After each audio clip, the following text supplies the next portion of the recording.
নমস্কার বন্ধুরা, আজ আমি খুবই কম উপকরণ দিয়ে কিন্তু খুবই সুস্বাদু এবং পুষ্টিকর একটি তরকারি, সেটা হচ্ছে কুমড়ো শাক আর আলু দিয়ে তরকারি।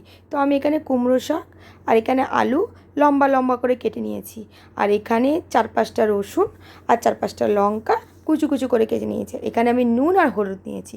আপনারা এখানে চাইলে শুকনো লঙ্কা আর কালো জিরে নিতে পারেন। আমার কাছে কালো জিরে ছিল না, সেই জন্য আমি কালো জিরেটা দিইনি। তো এরপর আমি কড়াইটা বসিয়ে দিলাম। তো কড়াইটা বসিয়ে আমি কড়াইটা গরম করে নিয়ে তো কড়াইয়ের মধ্যে আমি তেল দিয়ে দেবো। এবার তেলটা আমি ভালো করে গরম করে নেবো। তেলটা যখন গরম হয়ে যাবে তখন একটু নাড়াচাড়া করে ওর মধ্যে লঙ্কা আর যে আমি রসুনটা কেটে রেখেছিলাম ওটা আমি দিয়ে দেবো।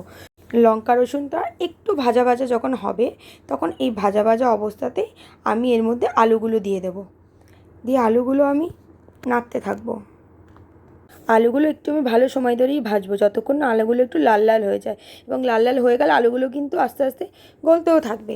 তো আমি লাল লাল করে ভাজা ভাজা করে দেখে নিচ্ছি। আমি ভাজা ভাজা হয়ে গেলে তো এরপরে আমি এর মধ্যে শাকগুলো সব দিয়ে দেবো। এবারে শাকগুলো দিয়ে আমি ভালোভাবে একটু নাড়াচাড়া করব। নাড়াচাড়া করার পরে আমি যে নুন আর হলুদটা রেখেছিলাম সেই নুন আর হলুদটা আমি এর মধ্যে দিয়ে দেবো। দিয়ে এবার আমি আরেকটু ভালো করে নাড়াচাড়া করে এর মধ্যে জল ছাড়ার জন্য আমি ঢাকনা দিয়ে রেখে দেবো।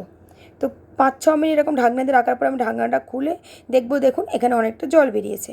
তো এই জলটা আমি জলটা দিয়ে করব, পরে আমি সামান্য একটুর মধ্যে জল দেবো।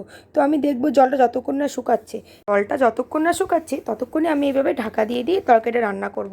এবার দেখুন জলটা কিন্তু শুকিয়ে গেছে। তো এবার আমি এর মধ্যে অল্প পরিমাণ জল দেবো, আপনারা বুঝে দেবেন আপনাদের যতটা তরকারি হবে সেই অনুযায়ী। এবারে আমি আবার ঢাকা দিয়ে দেবো। এবার ঢাকা দিয়ে দেখুন জলটা কিন্তু আরেকটু পুরো যে জলটা দিলাম সেটা কিন্তু শুকিয়ে শুকিয়ে যাচ্ছে।